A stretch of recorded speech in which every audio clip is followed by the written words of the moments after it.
président du Conseil national des droits de l'homme, membre du Conseil supérieur du pouvoir judiciaire et président de la Fondation euro-méditerranéenne de soutien aux défenseurs des droits de l'homme.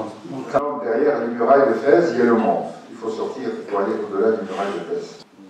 Le printemps arabe a boosté, a accéléré le processus de réforme constitutionnelle en Maroc, la révision constitutionnelle, mais cela était déjà attendu depuis longtemps. On parlait de révision et de réforme constitutionnelle depuis 2005-2006 au Maroc. Il y avait des débats là-dessus.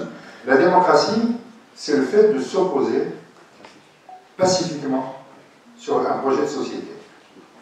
Deux, il y a beaucoup de travaux universitaires qui pourraient être faits, des sujets de thèse, de mémoire de master, de licence sur ce sujet, à partir de cette matière. C'est ce que la société marocaine pensait.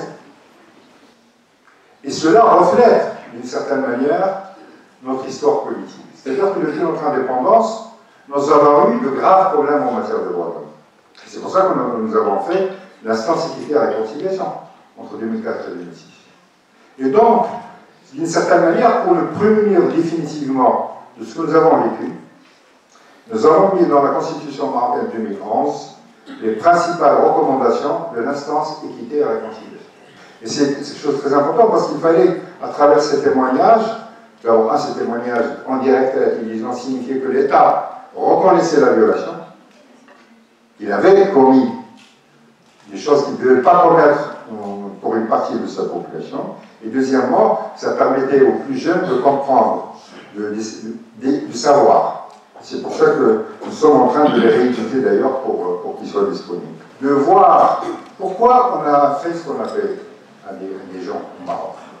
Pourquoi entre 1956 et 1999, des gens étaient arrêtés, enlevés, torturés, jugés dans des procès inéquitables.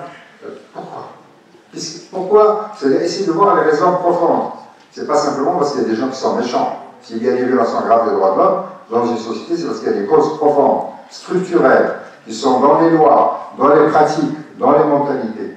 Et donc, comme chaque commission vérité, il fallait proposer ce qu'on appelle des recommandations, et donc on a fait des recommandations qui sont dans le rapport final de l'instance équité et réconciliation.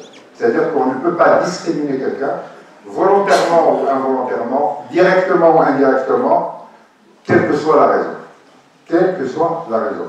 Il y a le Conseil de la famille et de l'enfance, il y a le Conseil économique, social et environnemental, il y a le Conseil national des droits de l'homme, il y a, la semaine dernière, on a adopté la loi sur le Conseil de la jeunesse et de l'action associative, etc., etc.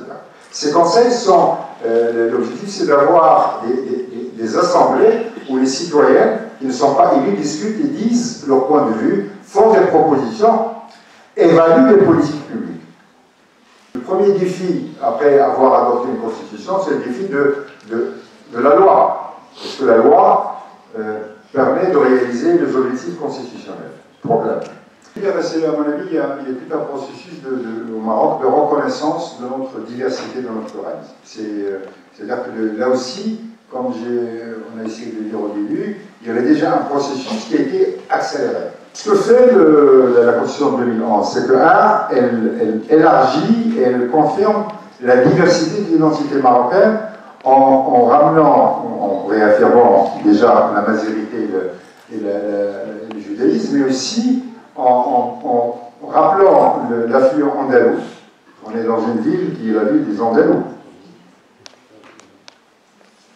L'affluent andalou, l'affluent africain, qu'elle le réaffirme. Les Marocains oublient d'une certaine manière, et heureusement que nous sommes en train de nous rappeler avec force et avec dynamisme nos racines profondes africaines qui font partie de notre histoire. Je veux dire,